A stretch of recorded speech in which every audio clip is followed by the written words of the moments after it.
Welcome to our podcast. This is Friends on Fire. I'm Mike. I'm a lifelong devotee of financial independence. I even wrote a book about it. And I'm Maggie, a newer convert, but just as passionate, especially on the intersection of minimalism and financial independence. We're one and the same. We are two like-minded friends who believe that talking about money with your friends and family opens the door to financial well-being. The Friends on Fire podcast is about dispelling myths, building financial acumen, and sharing your financial independence journey with the people you care about. This is Friends on Fire. Hey, Mike. Hey, Maggie. Hey, Mia. Hey.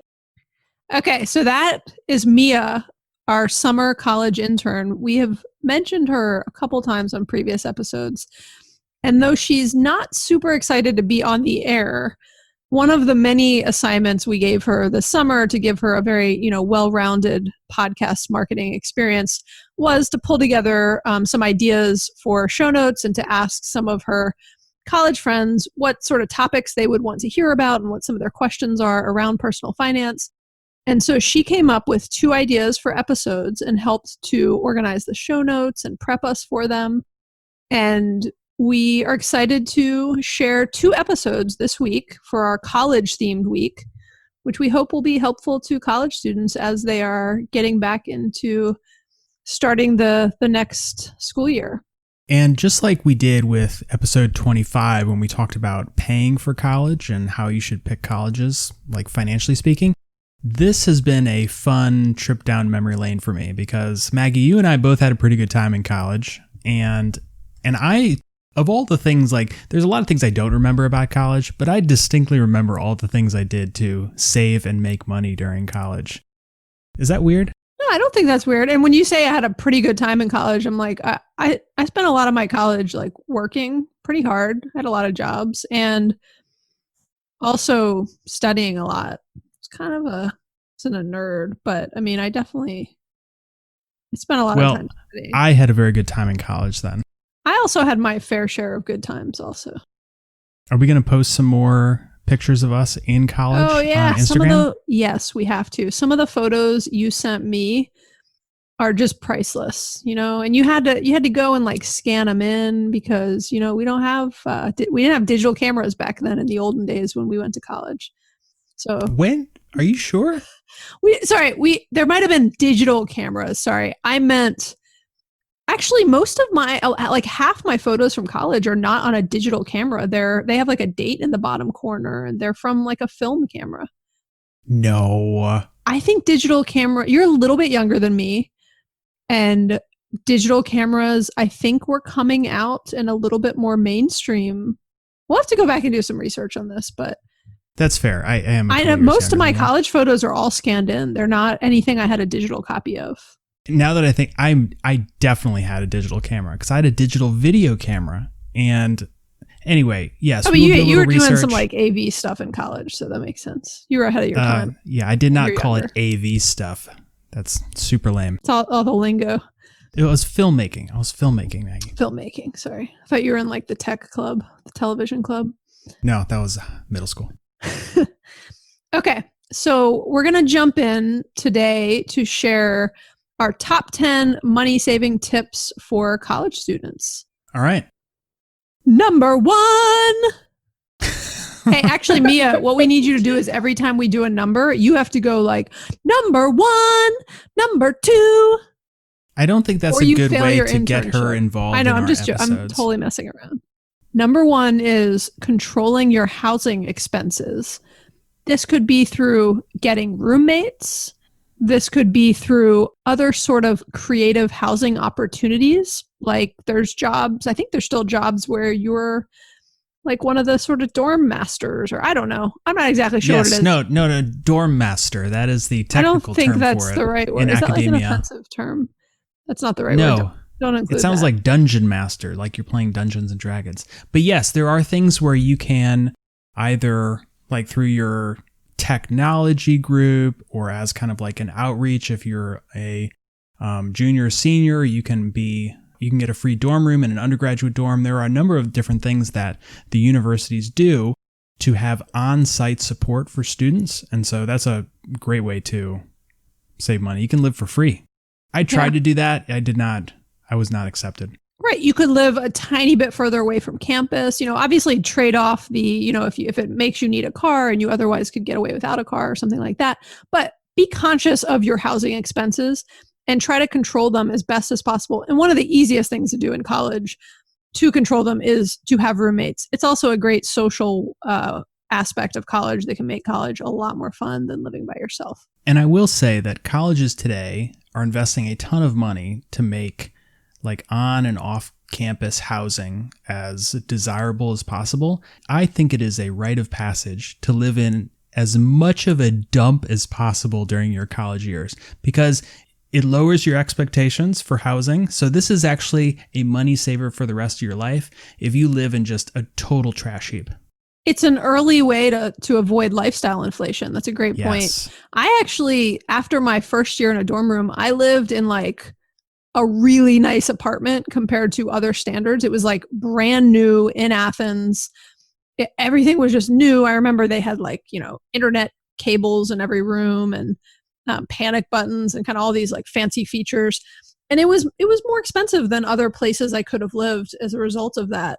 And that's a good example of, it was a pretty cheap cost of living town, but still, I wasn't super aware of the idea that was an area I could save money when I was in college. It just wasn't even on my radar. So I love your idea of living as much of a dump as possible, but a safe dump, right? So not so much of a dump that like your parents aren't comfortable with, where you live.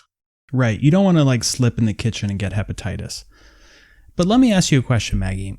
So you just said that you were impressed that your housing had internet connections in the rooms and you didn't have a digital camera. Remind me how old you are? I'm turning 40 this year. But I mean, I don't actually mean internet. I mean like cable, because then it was like cable modems and internet. Or maybe we had like our own phone line in every room. I don't remember. But I just know it was fancy. It was like wired to the latest standards of whatever was available. And I know I had a panic button in my room, which my parents were really happy about. And I never used, but it was there. And this was at the University of Georgia? Yeah. Interesting. Yeah, I lived in Riverwalk. I think it's still around. All right, moving on to number 2. Next to housing, books could possibly be the most expensive thing that you have during your time at school. Personally, I think the whole college textbook thing is a total racket because it's some book that never changes and it costs $300 and you have to buy it new. The whole idea makes me angry to this day. You've been harboring those angry feelings for like 15 years. So I actually worked at the used bookstore at the University of Georgia. It's called Off-Campus Bookstore. I worked there for my entire time in college. And yeah, that bookstore was set up right off campus. And all it did was buy back books from people at the end of the semester and then resell them at a discount. And that was a very profitable business because I knew the owner pretty well and I knew he was making a nice profit from that business. But you're right. The concept of like constantly needing new books and publishers constantly coming out with a new book with a little bit of changes is a bit of a racket. And I heard, Mike, that you sometimes would just buy the old book anyways because you could get it for really cheap.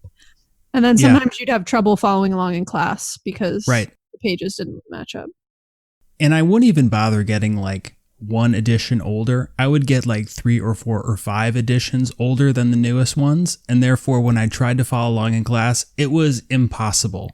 But all I did was after class, I'd go find it and make sure that I studied up. All the material is the same. When you are studying, economics, the stuff has not changed in 100 years. So it's not like the book from 2020 is going to be any different than 2019. So definitely go spend $10 on a used book that's 5 years old versus $300 on the book that's brand new. You can also find friends that had that book before and kind of make deals with them. And so particularly if you're in like a sorority or fraternity, it might be a way that you are closely connected with others and kind of create your own book exchange program. Could be kind of cool. You cut out all the profit that the bookstores are making by running those businesses.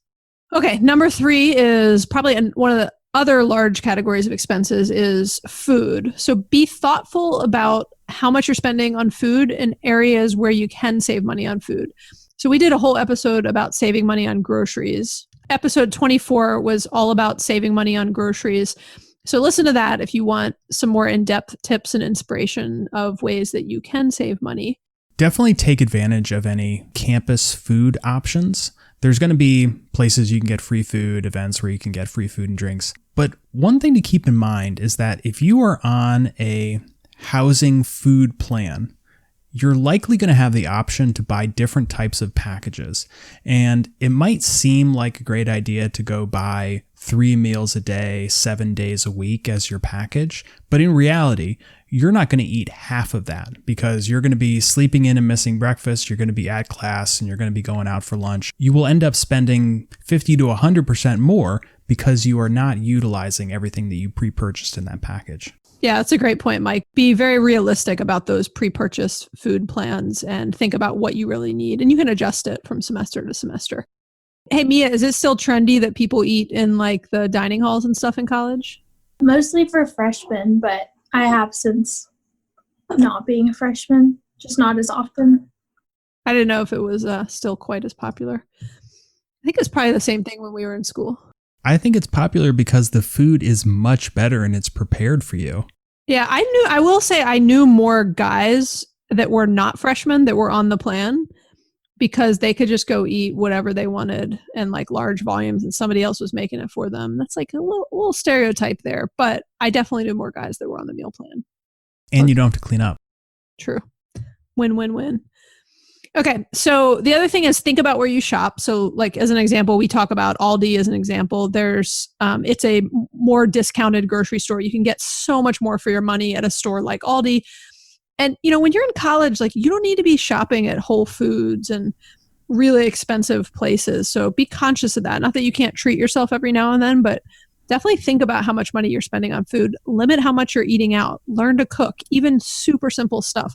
One of my favorite cookbooks is the PETA College Cookbook because it's full of these like 3-4 ingredient recipes. And there's a lot of 3-4 ingredient recipes. You can use Pinterest to find them. And it's just a great resource to inspire you to eat more at home because it can save so much money.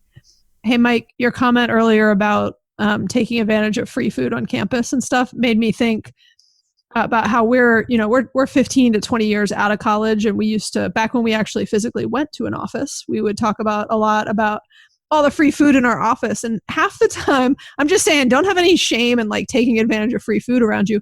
Half the time, the free food we would eat wasn't even from a meeting we were in. It was like put out in the break room right after a meeting. We'd walk by, see it, and be like, oh, yeah, I'll make a Mexican bowl for lunch. Thanks. This was free.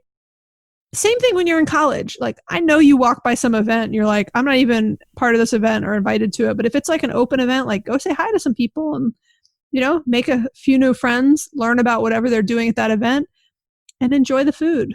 Or on your way to the football game, everybody's going to be grilling out. We used to grill out before football games, and any friend that walked by, we'd hand them a hamburger on their way to the stadium. Yeah, I like the idea of just sort of moving from tailgate to tailgate and seeing who will feed you different things. It's an interesting approach. All right, number 4, sort of related to food, but needs its own category. Purchase your own coffee maker. Don't go to Starbucks every day.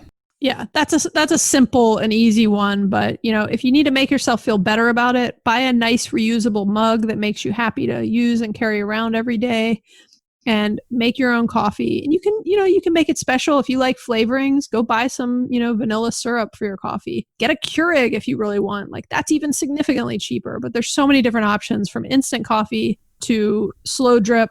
Is it called slow drip? What's the word? I think it's just called drip. Drip.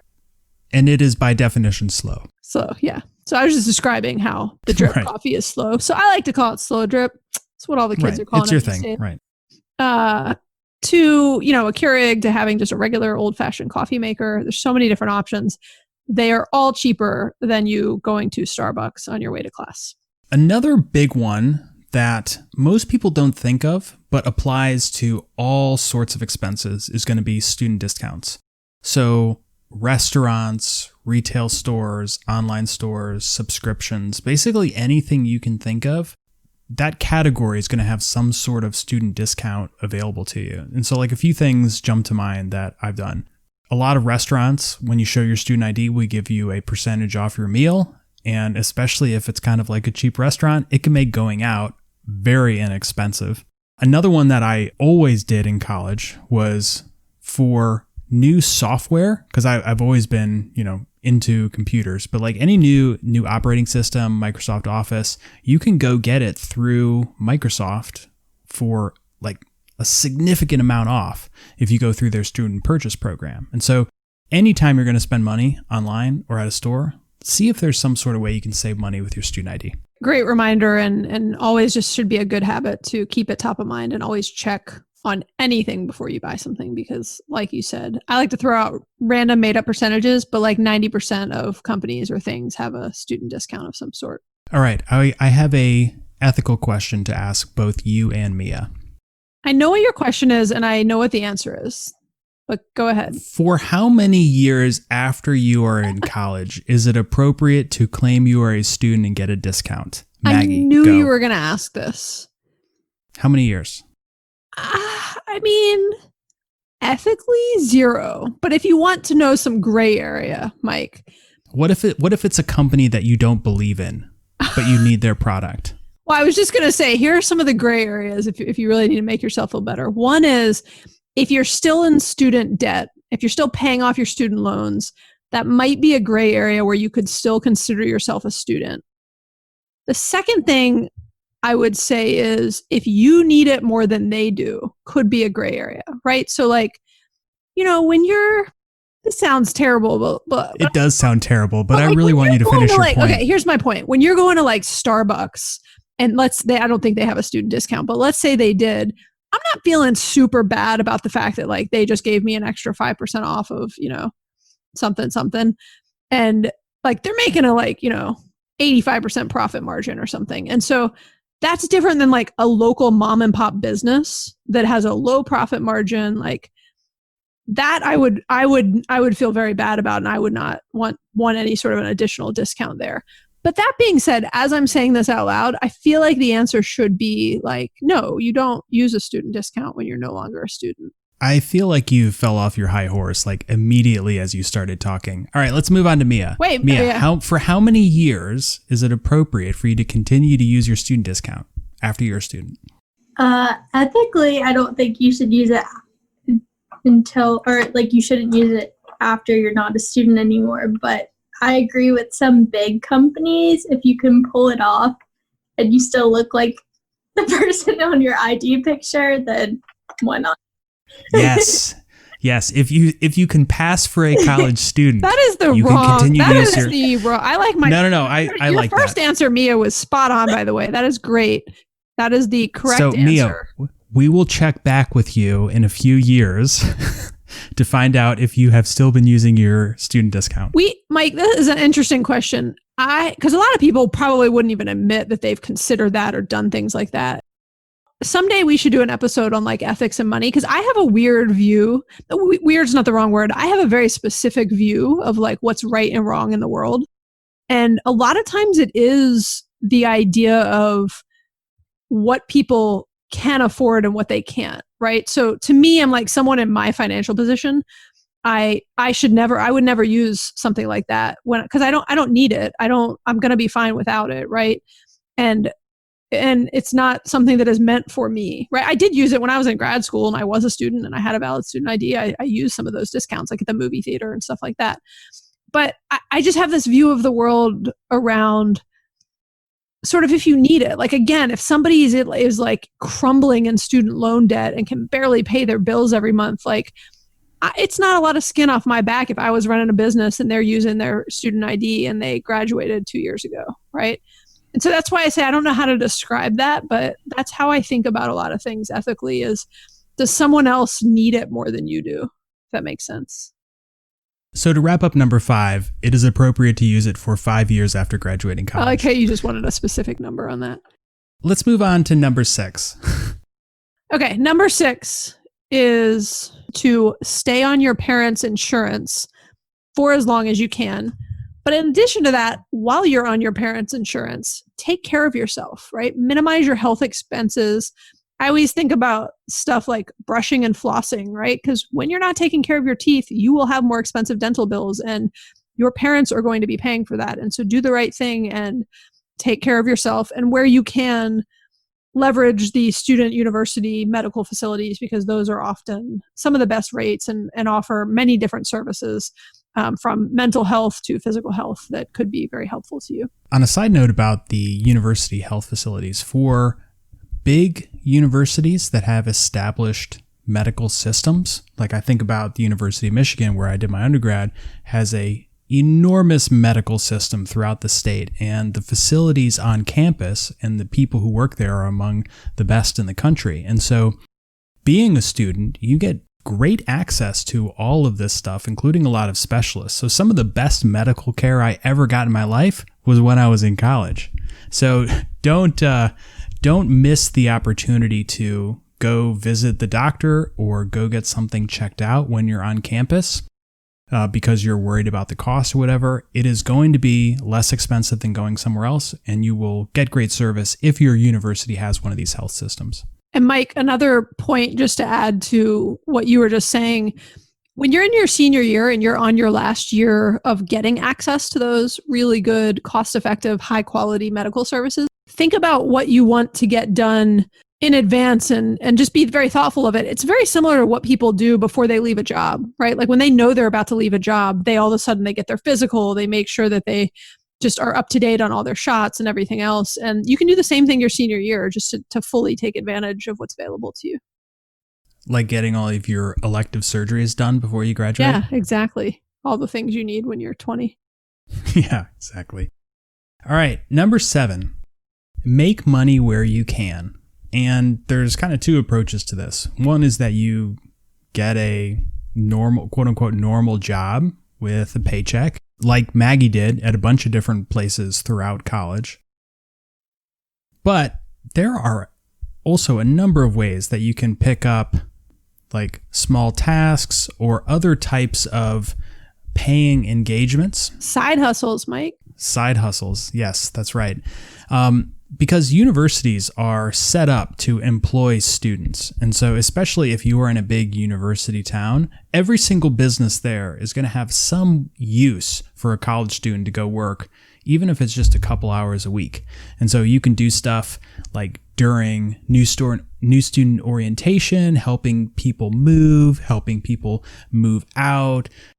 You can tutor students. You can help with standardized tests. There's just so many things that you can do kind of on your own schedule to make money. And so if you are interested in picking up a little bit of cash, keep your options open and go find something that you're good at and that interests you. Yeah, great point. And also just, be very thoughtful of the things that you own and where you can get rid of things and sell them to make money. Hey Mia, is Plato's Closet still around? Yep. That I didn't even know it was still in business. There's Plato's Closet, which is a consignment store for clothing. You can bring your clothing in and they give you money. There's sites like Poshmark where you can sell your clothing. There's Facebook Marketplace. There's a ton of different places where you can sell old clothes and other things that you might be getting rid of, like old electronics or an old iPhone or something like that. So definitely be very conscious of what you're able to sell in terms of physical stuff, in addition to different side hustles and ways to make money. Question for you, Maggie. So you talk about selling your used clothes. And if I remember correctly, Poshmark is for kind of like nice stuff, right? Yeah, like name brands. So I don't know about you, but when I was in college, when I was done with clothes, it went into the dumpster. Like this was not in a place to be sold to anybody. So like what... Are college students wearing nice enough stuff that they need to be resold? Yeah, I think maybe you were unique. I don't want to say unique, but like I was a dude at college. Yeah, but like when I was in college, like my boyfriend in college, he wore like polo shirts, and every year or so he'd like change his mind and have different designs, and that's the kind of stuff that sells on Poshmark. So I do think that a lot of college students have nice name brand clothing. Like I'm sure, like Mia, do you own Lululemon clothing? Yeah. You own other like name brands. Do you guys ever sell your clothes? Yeah, we have a page on my sorority Facebook where we sell clothes. Oh, see, that's great. It's a great way to. I think Mike, you were very this is opening up my eyes. Yeah, I think you were very minimalist. Like we said, you came out of the womb being frugal and much more thoughtful with your money than many are. You also don't, Mike. We can get into this is a whole nother topic. but you don't have the same affinity for or attachment to name brands in the way that many people do, including myself. You're not in any way susceptible to it. Like when we got into the whole car discussion about like Subaru, like you can't even understand because it is so foreign to you. I'm impervious to their That's their my efforts. point. You're not I was gonna say you're not normal, but you're very unique in that regard. A friend of mine once told me I was a brand marketer's worst nightmare because I have zero loyalty to You anybody. are a brand marketer's worst nightmare. With your student ID, you're a double worst nightmare to them. That's right. I'm buying off-brand stuff at a discount. You do wear a lot of University of Miami and Michigan clothes, though, so it kind of fits in well when you do show up with your student ID. Yes, that's true. But that's because I still get it all for free. Yeah, no, I know, right. Okay. I'm going to let you do number 8 because it's a controversial one, but you say it. Wasn't my idea. Limit your spending on alcohol. And I think this can be done in 2 ways. You can consume less alcohol, or you could just buy terrible quality alcohol, which I'm just going to go out on a limb and say I did this and you did not, Maggie, because you seem to be pretty bougie even in college. No. I'm pretty bougie about certain things, but I definitely drank crappy, cheap alcohol in college. I feel like that's a rite of passage when you're young. And I went through it for sure. Mia, what kind of beer do you drink in college? Wait, Mia, are you 21? Yeah, I turned 21. Okay. April. So what kind of beer do you drink? Well, you assume she drinks beer. Like, what do you drink in general? I don't drink beer. I drink White Claws, but at like parties they have Bud Light, and that's it. Not much has changed since we were in college. Bud Light is still like a little bit on the nicer scale. Yeah, it's not like PBR. Yeah. And like Natural Light. Natty Light. That's more like it. Yeah. Nice. Okay. Also, you could get other people to buy you drinks. That's another way to save money on alcohol. Just saying. If they want to. If anyone wants to buy me a drink, if you ever see me out, feel free to buy me a drink. I'd be more than happy to chat with you about personal finance. Go to parties where someone else has paid for the drinks. Great tip. When you go to parties, well, that's a whole nother story, Mike, but when you go to parties, be safe, be careful. One thing that we would never suggest you save money on is Ubers, right? Always get a ride home. Don't ever even think about getting in a car after you've drank anything. I just think that's important to say because we often talk about how to save money and how to be frugal, but the one area I would never save money in is the decision of whether you're going to call an Uber or not, or call a Lyft or not. When in doubt, always get a ride from somebody else or call one of the ride-sharing services. Mia, do the universities still have their own like ride-sharing services where people will come get you? We do, but only for people that live on campus, so it's not very helpful for people who aren't freshmen. Okay. Right now, they're giving discounts on Lyfts, or they were before. Oh, that's nice. For college students? Mm-hmm. Oh, that's good. Yeah, so when I was in college, those ride-sharing apps didn't exist yet, and there were multiple people who had kind of self-organized different services that if you called and needed a ride home, they would come and get you, which I always thought was just, a great service. But it was a lot of like nonprofits and things that helped to organize things like that to avoid college students even thinking about drinking and driving. Okay, should we shift to number 9? Yep, number 9.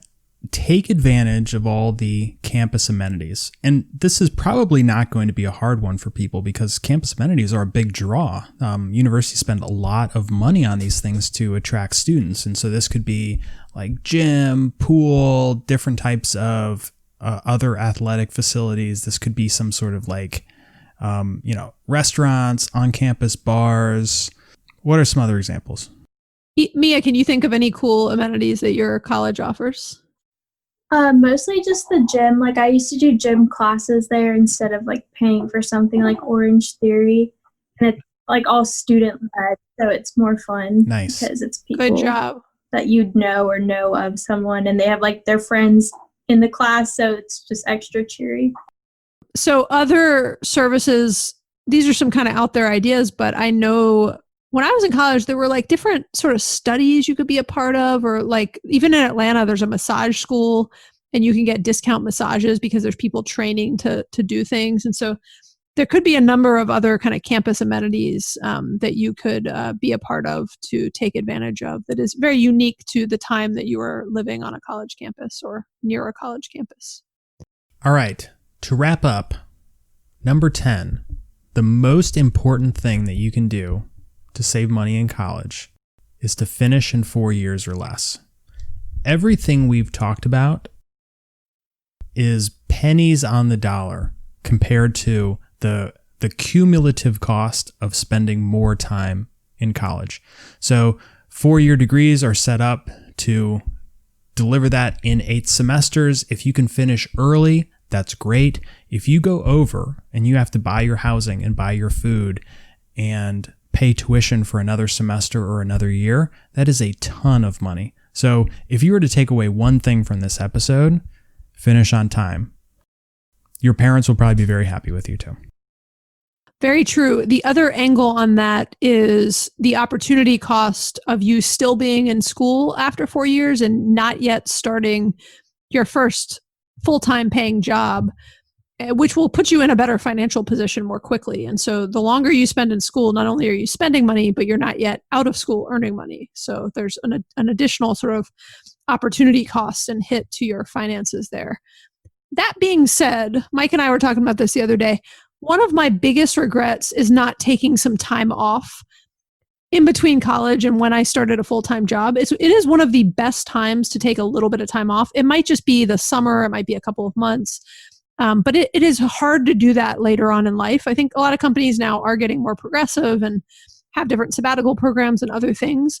But it's hard to go back and get that circumstance in your life where it's easy for you to just, go travel abroad for 2 months backpacking or whatever it might be. So I know one thing that I certainly will encourage my kids to do. And even perhaps this is the sort of thing I might bankroll for my kids if they do a good job and stay focused in college, is like some really cool travels with some of their close friends when they get out of college to celebrate a great accomplishment and also to use that time for some amazing experiences before you get into the real world, which can be tough. You will have the rest of your life to work.